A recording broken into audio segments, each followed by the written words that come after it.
Salmo número 121, vamos ler as Escrituras. Eleva os meus olhos para os montes, de onde me virá o socorro? O meu socorro vem do Senhor que fez os céus e a terra. Ele não permitirá que os teus pés vacilem, não dormitará aquele que te guarda, é certo que não dormita nem dorme o guarda de Israel. O Senhor é quem te guarda, o Senhor é a tua sombra, à tua direita, de dia não te molestará o sol, nem de noite a lua. O Senhor te guardará de todo mal, guardará a tua alma, o Senhor guardará a tua saída, a tua entrada, desde agora e para sempre. Amém. Feche seus olhos.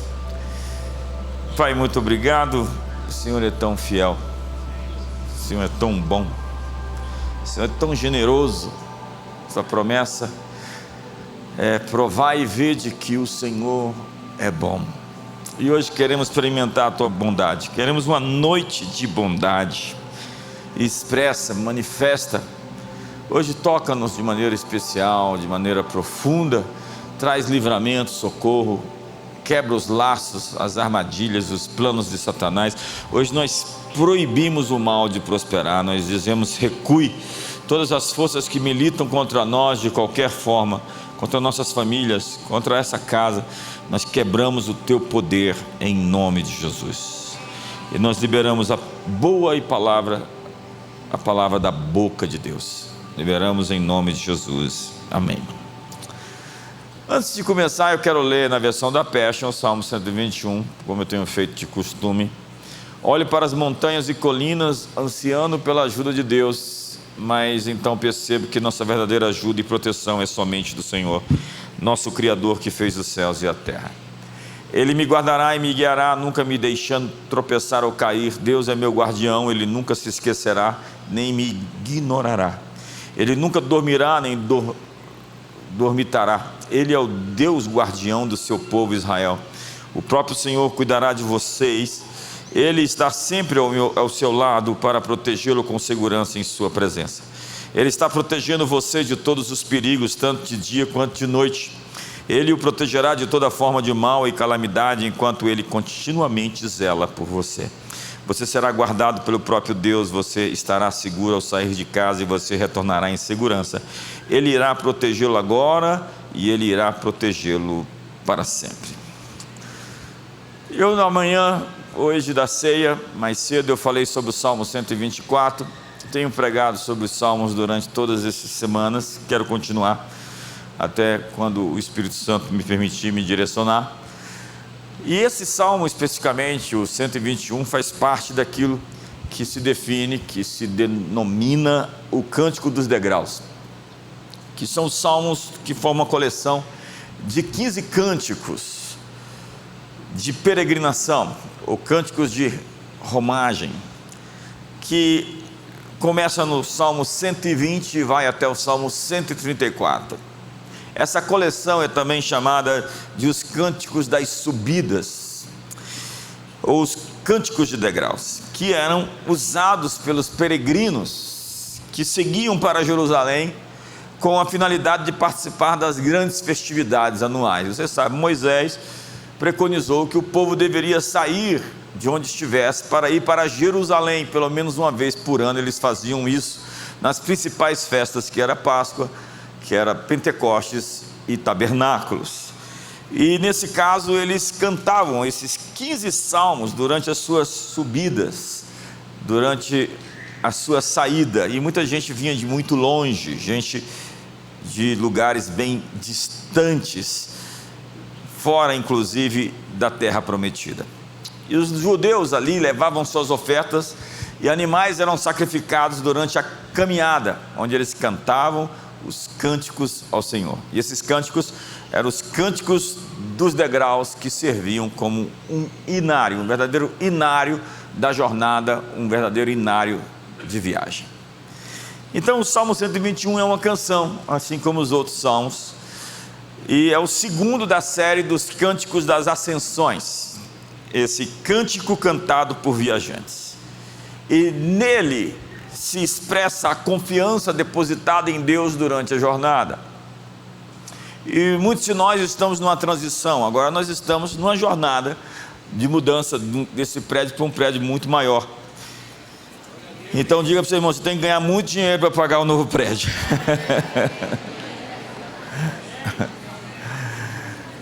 Meu amigo Humberto, seja bem-vindo, Rita, Luísa.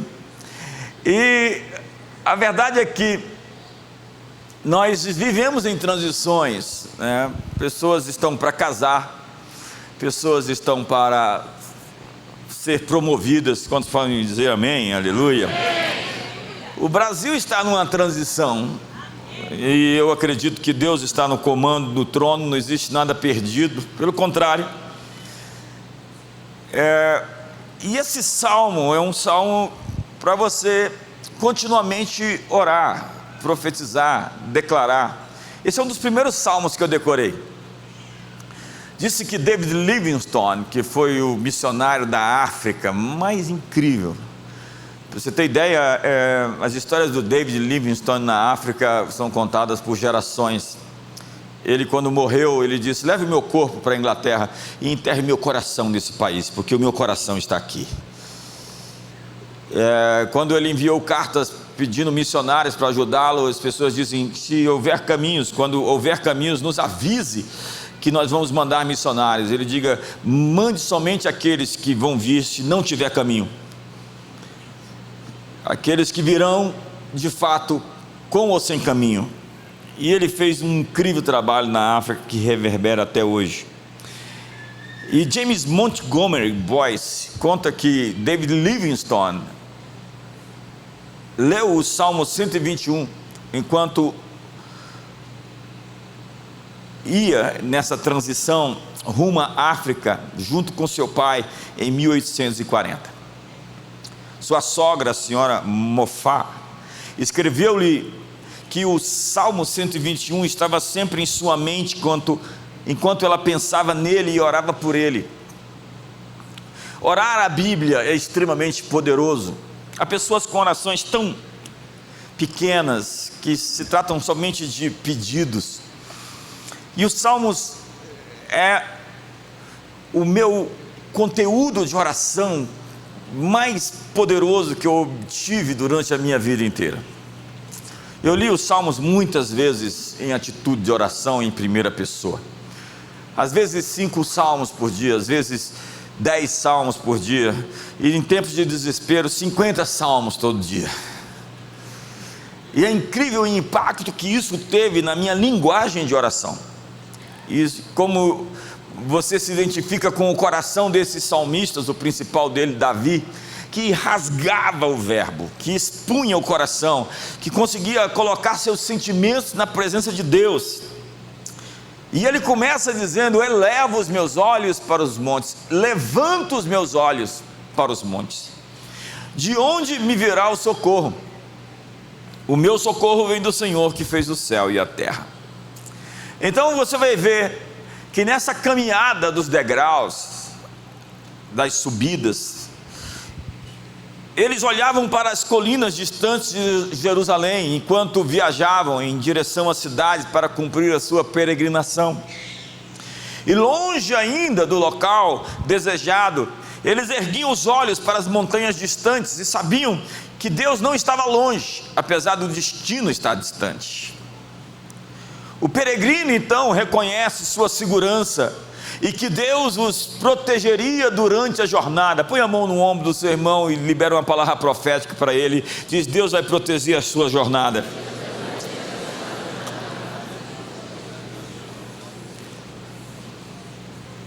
Todos de alguma forma somos peregrinos. Estamos numa jornada, segundo John Bunyan, da cidade do pecado para a cidade celestial.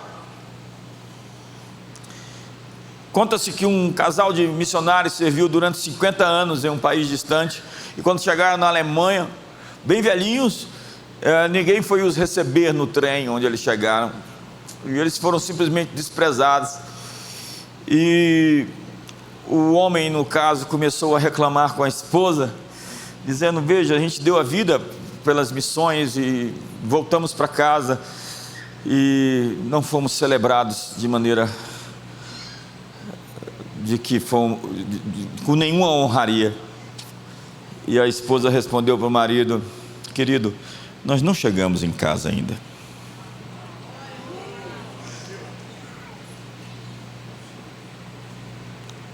Elevo os meus olhos para os montes, de onde me virá o socorro?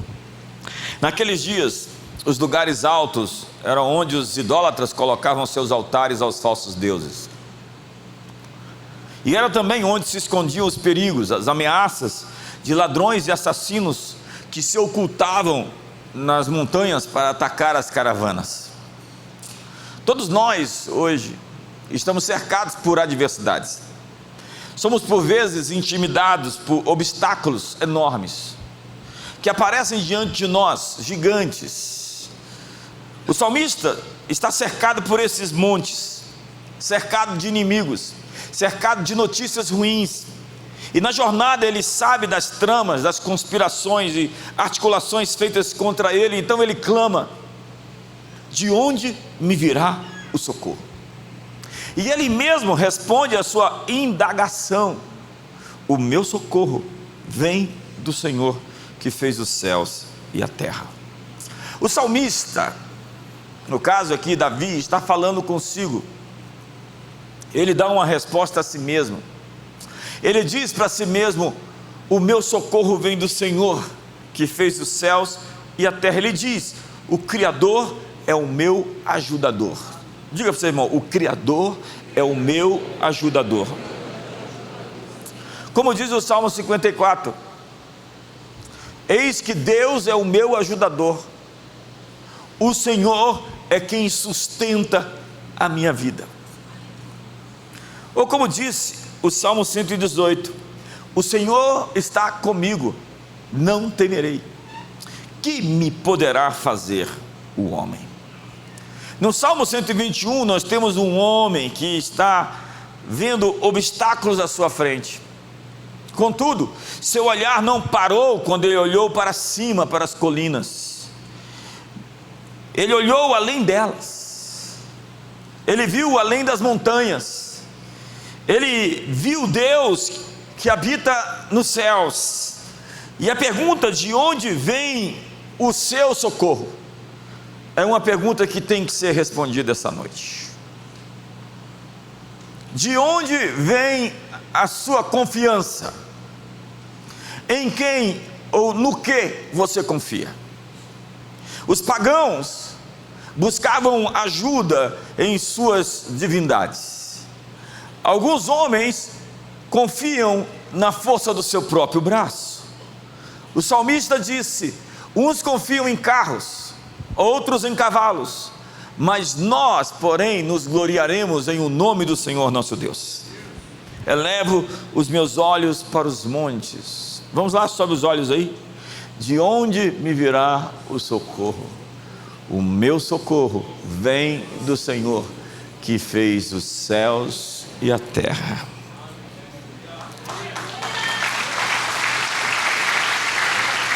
A mensagem é que o mesmo Deus que criou o céu, a terra, as galáxias, os quasares, as supernovas, nos ajudará na jornada.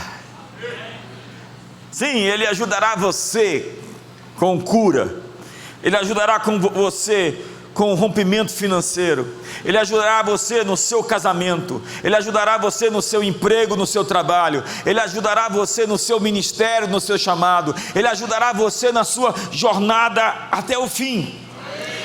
O nosso socorro, diz o Salmo 124, está em o nome do Senhor, Criador do céu e da terra. É a mesma coisa. Charles Spurgeon é o príncipe dos pregadores. E ele disse: se Deus criou tudo o que vemos, não pode nos preservar dos males que nós não vemos?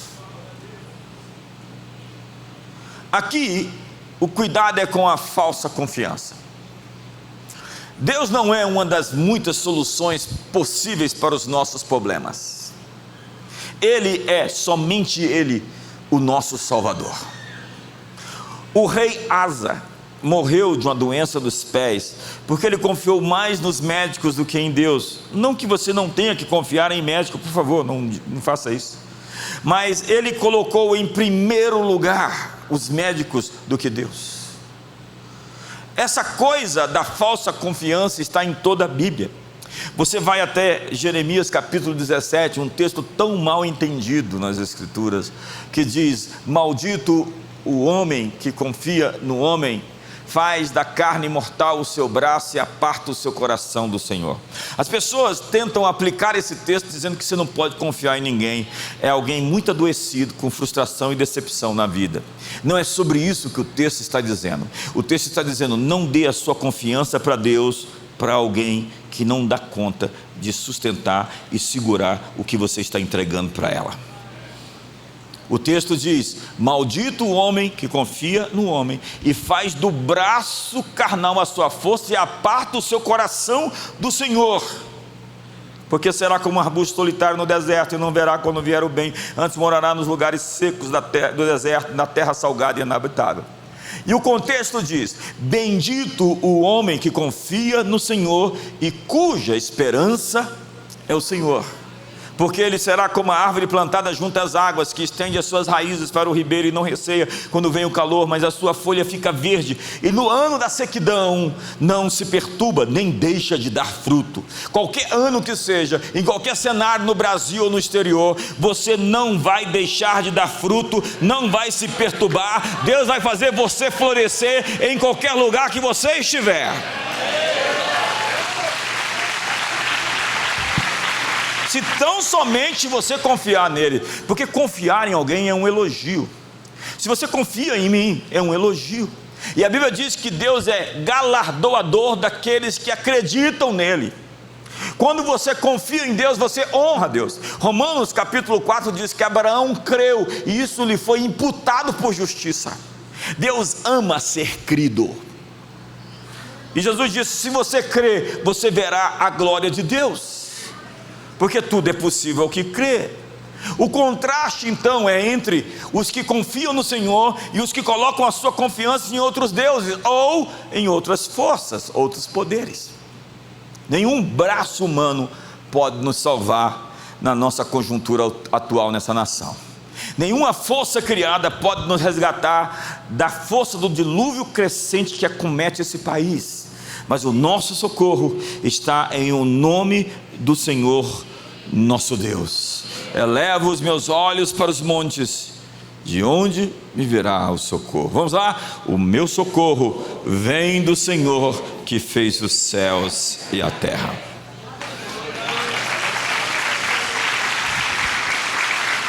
Então, no que Deus vai nos ajudar, no que Ele nos ajudará?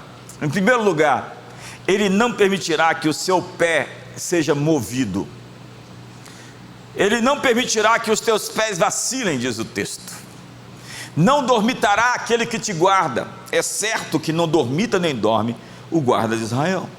Deus lhe ajudará, estabelecendo você em um lugar firme, em um lugar espaçoso. Ele permitirá que você permaneça de pé e não permitirá que os seus pés deslizem. Clarke diz: o fundamento, o poder infinito e a bondade de Deus sobre o qual você se apoia não pode ser movido, e enquanto você estiver sobre essa base, seu pé não poderá ser movido. Spurgeon diz: nossos pés se moverão em progresso, mas não serão movidos para a queda. Confiamos naquele que não permitirá que nossos pés sejam movidos. Berkeley disse: ele não permitirá que o seu pé escorregue. Deus guardará os seus pés. Põe a mão no ombro do seu irmão e diga: Deus guardará os seus pés. Que incrível isso! Quantos estão felizes por isso? Como disse Judas: ora, aquele que é poderoso para vos guardar dos tropeços e para vos apresentar com exultação imaculados diante da sua glória.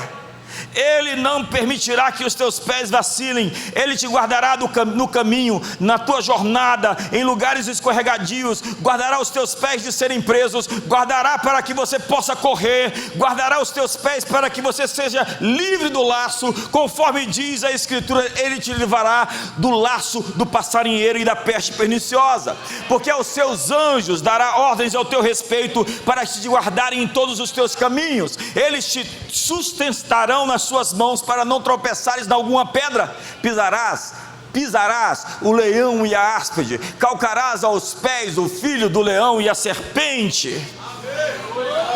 Eis que vos dei autoridade para pisar sobre serpentes e escorpiões, sobre todo o poder do inimigo, e nada absolutamente vos causará dano. A palavra domínio tem a ver com pés. Quando Deus deu a ordem ao homem: sede fecundos, frutificai, enchei a terra, sujeitai-a e dominai, está falando sobre pés, sobre colocar os pés, aonde colocar a planta do seu pé, eu vou-lo tenho dado por herança. Em breve o Deus de paz esmagará a Satanás debaixo dos vossos pés. Obviamente que cada um de nós tem uma parte a fazer, não podemos ser distraídos. E o salmista, no Salmo 119, diz: grande paz tem os que amam a tua lei, para eles não há tropeço. Segundo, a ajuda que Deus quer nos dar é que aquele que te guarda não vai dormir. Deus zelará por seu povo como um vigia zela pela cidade e pelo grupo de viajantes que estão fazendo as suas peregrinações. Esta citação é a primeira das 6 vezes nesse salmo que a palavra hebraica chamar aparece, que é traduzida como guardar ou preservar. O salmista, então, não tem amuletos, não tem pé de coelho, não tem bugigangas, não tem misticismo contra seus inimigos e contra os seus medos, não tem patuá. Ele tem poderosas afirmações, firmadas no que Deus falou, como disse McLaren. 6 vezes nesses poucos versículos o pensamento se repete: Adonai é o guardião de Israel e o guardião de cada alma. Ou Clark diz: o ser divino se apresenta como um vigia,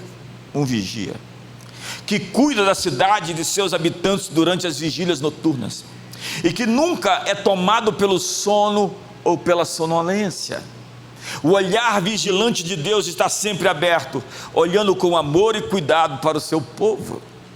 Essa promessa era especialmente significativa para os peregrinos a caminho de Jerusalém, porque havia preocupação de saques, de assaltos no acampamento à noite.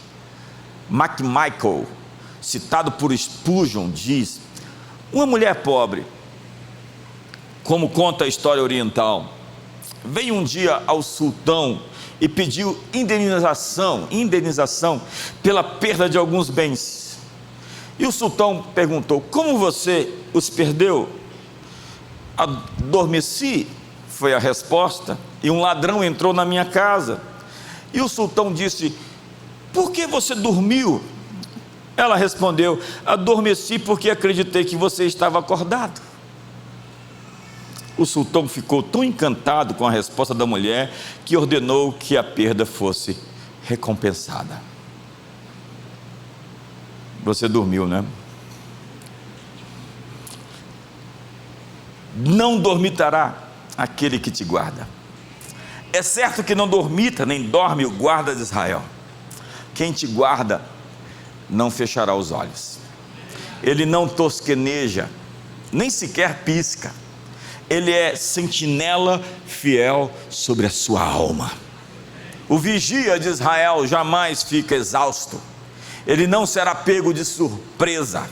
Enquanto você estiver dormindo, ele estará acordado por você. Lembre-se disso quando você for dormir essa noite. A terceira ajuda que Deus quer dar a você é que Deus nos dá alívio do sol. alívio da lua. O texto diz no verso 5: o Senhor é quem te guarda, o Senhor é a tua sombra à tua direita. Veja que texto. De dia não te molestará o sol, nem de noite a lua. O perigo da insolação no deserto era bem conhecido naqueles dias. Quem conhece o Oriente Médio sabe o que um sombreiro ou um guarda-sol pode fazer por você no meio daquele deserto enorme. Os raios brutais do sol do Oriente Médio agrediam o viajante, e Deus prometeu cuidar do peregrino como uma referência à nuvem diurna que seguia Israel no deserto, vindo do Egito, que os protegia do sol. Lembra em Êxodo? Deus então aparece tão perto de nós e tão indissociável como a nossa sombra. O Senhor é a tua sombra direita. A próxima vez que você vê a sua sombra, lembre-se disso. Alguns aqui estão precisando de uma sombra, né?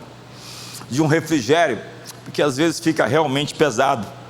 Em uma linguagem figurada, o salmista diz que nada, seja do dia, seja da noite, pode lhe prejudicar se Deus estiver guardando você. Deus é a nossa proteção contra a calamidade. Ele é a nossa sombra contra os perigos visíveis do dia, bem contra os perigos ocultos da noite. Aquele que habita no esconderijo do Altíssimo, a sombra do Onipotente descansará. Deus tem um esconderijo para os seus, e é um lugar para se viver. Aquele que habita permanece à sombra do Todo-Poderoso, conhecendo sua proteção, seu cuidado, seu conforto.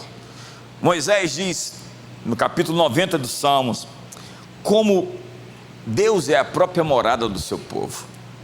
Deus é a nossa habitação, é o lar do homem. Existe um lugar secreto do Altíssimo que é para todos aqueles que nele confiam.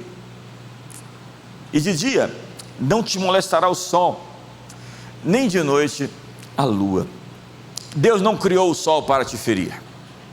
Os poderes mais altos sobre Deus são impedidos de prejudicar você e até são forçados a servir você. Spurgeon diz que os santos são enriquecidos e não prejudicados pelos poderes que governam a condição da terra. Deus vai te guardar, e vai te guardar então dos medos supersticiosos, porque não são os astros que preveem o futuro. Eu não consigo entender um cristão que acredita na Bíblia e acredita em horóscopo. Você vai ter que decidir no que você quer realmente crer e servir. Não dá para acreditar nas duas coisas. Ah, qual é o seu signo? É do leão de Judá mesmo.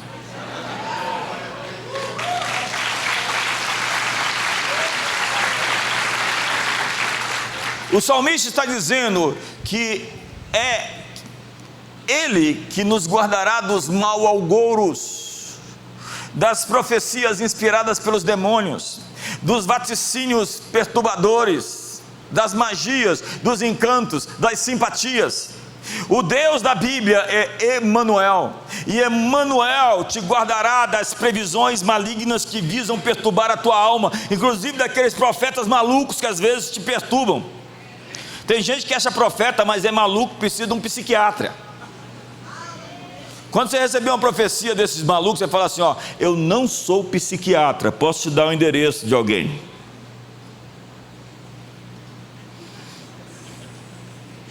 Teve uma época que eu fui perseguido por uns malucos desses. Jesus de Nazaré. Mas essa é outra história. O Senhor é quem te guarda. Diga para o seu irmão: o Senhor é quem te guarda. Diga: o Senhor é a tua sombra à tua direita. Então Ele te guardará da luz ofuscante, dos raios do sol. Ele será a sua sombra sobre a sua alma. Ele estará bem perto. Você tem mais que um guarda-costas. Você tem um guarda-frente, um guarda-lado, um guarda-cima, um guarda-embaixo, um guarda, um escudo. O Senhor é o meu escudo.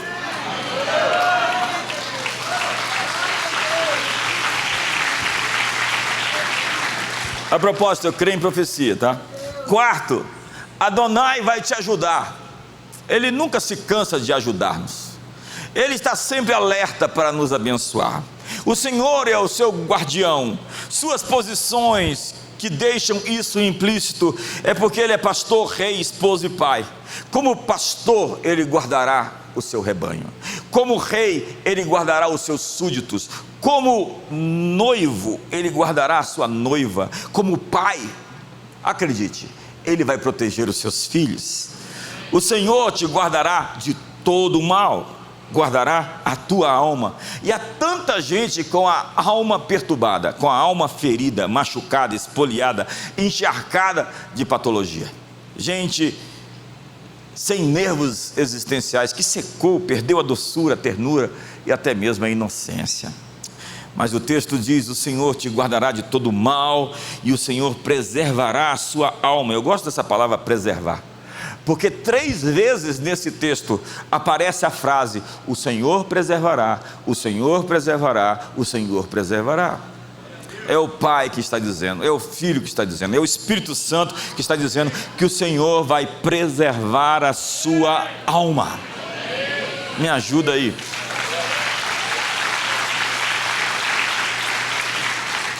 Spurgeon diz que a ansiedade pode sobreviver a essa tripla promessa.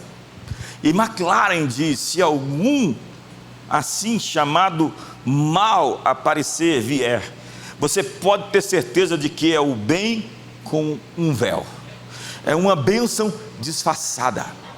Existem bênçãos disfarçadas que parecem problemas.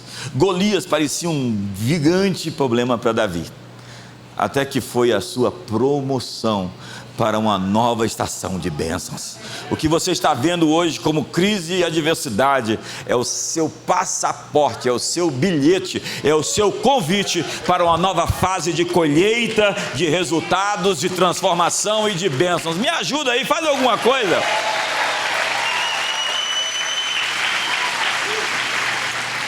Kidner diz: à luz de outras escrituras, estar protegido de todo mal não implica em uma vida totalmente protegida, mas sim uma vida bem armada.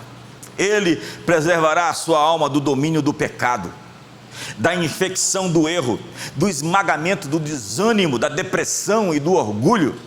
Spurgeon diz: sua alma será guardada no amor de Deus, guardada para o reino e glórias eternas.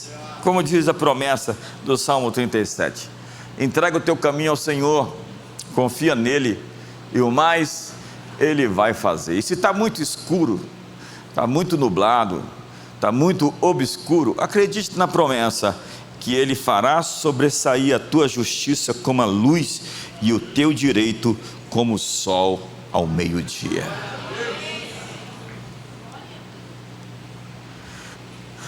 Quinto, o Senhor te ajudará nas suas saídas e nas suas chegadas. O Senhor guardará a tua saída e a tua entrada, diz o texto, desde agora e para sempre. Esse é um termo de guerra, era usado nas batalhas, nos enfrentamentos. Então o Onipotente te guardará na guerra. Samuel disse que Deus era com Davi nas suas entradas e nas suas saídas. Então Deus vai lhe guardar na saída para os negócios, na saída para as viagens de férias. Ele te guardará em seus empreendimentos, em seus investimentos. Ele te guardará na rua, nas praças, nos shoppings, no trânsito, no trabalho, na vida. Ele guardará a sua partida e a sua chegada. Adoniram Judson foi um dos maiores missionários enviados para a Índia e fez um incrível trabalho. E ele disse: Deus não me conduziu tão ternamente até aqui, até esse ponto, para me abandonar no próprio portão do céu. O que ele está dizendo é que Deus não lhe trouxe até aqui para lhe abandonar agora. Aquele que começou a boa obra na sua vida vai completá-la. Deus é o autor e o consumador, é o iniciador e o terminador. O que está na sua vida incompleto e inacabado, Deus está trabalhando para que haja nada quebrado, nada faltando e nada fora do lugar. Essa é a promessa do Shalom de Deus na sua vida. Você pode se manifestar se você quiser. Sexto, O Senhor vai te ajudar, mas Ele não te guardará somente hoje. O texto diz, para sempre. Verso 8: o Senhor guardará a tua saída e a tua entrada. Quando? Desde agora e para sempre. Põe a mão no ombro do seu irmão e fala, desde agora e para sempre. Eu gosto do poder do agora. A religião não acredita no futuro nem no passado. Ou melhor, só acredita no futuro ou no passado. Nós acreditamos no agora. Jesus falou, o mestre Sala falou sobre o vinho que foi transformado, a água transformada em vinho. Vocês deixaram o melhor vinho para agora. Há poder no agora, há poder no hoje. Deus tem uma bênção para você essa semana. Esses dias serão dias incríveis, onde Deus vai abençoar você de uma maneira incomum. Porque com Deus eu só sei quando começa, mas nunca termina. Diga para o seu irmão, nunca termina. Diga para ele, desde agora e para sempre. Então não deixe para amanhã, porque é desde agora e para sempre. Então, resumindo, o Salmo 121 apresenta os montes que olhamos, o socorro que procuramos, os olhos com os quais enxergamos. Temos então uma pergunta séria, que exige uma resposta: de onde me vem o socorro? Onde busco meu socorro? No que confio? Em quem? Eu preciso dele, sempre, constantemente, todo o tempo e agora. Devo levantar os olhos, olhar para cima. O Criador ajuda a criatura. Essa é boa, né? O Criador ajuda a criatura. Deus é o socorro do seu povo. Ele os ajuda na medida em que pedimos ajuda. Ele é a segurança para um peregrino ao longo dos seus maus desfiladeiros da vida. Temos um guia que conhece o caminho, que é onisciente, onipotente, que nunca dorme, que nunca muda. O seu protetor, o seu guardião não dorme. O seu cuidado é pessoal, é particular, como o seu principal tesouro, com toda a vigilância, como um tesouro precioso, ele cuida com total vigilância, como o seu esposo mais amado, muito eternamente amado, como a menina do seu olho, com muito cuidado e prudência. O guardador de Israel é o guardador do indivíduo, porque ele chama você pelo seu nome, e o cuidado dele é incansável. Ele não vai dormir, ele nunca desconhece a sua condição e nunca é indiferente a ela. O Senhor é o teu protetor. Acordado, não vai dormir. Universal, a sua saída e a sua chegada de todo o mal. Perpétuo, dia, noite, para sempre. Especial, ele é o seu protetor. E o protetor de Israel. Então não tem força de astros e não tem horóscopos. Nossos temores supersticiosos serão removidos e as certezas sagradas serão confirmadas, fornecidas. Ele tem cuidado especial pelo centro da sua personalidade. Ele tem cuidado pela sua alma, pela sua vida. Então temos quem? O Senhor. O quê? Que protegerá quando? A sua saída e a sua entrada, desde agora. Por quanto tempo? Para sempre. E depois, levanto os meus olhos para os montes, de onde me virá o socorro. Fique de pé.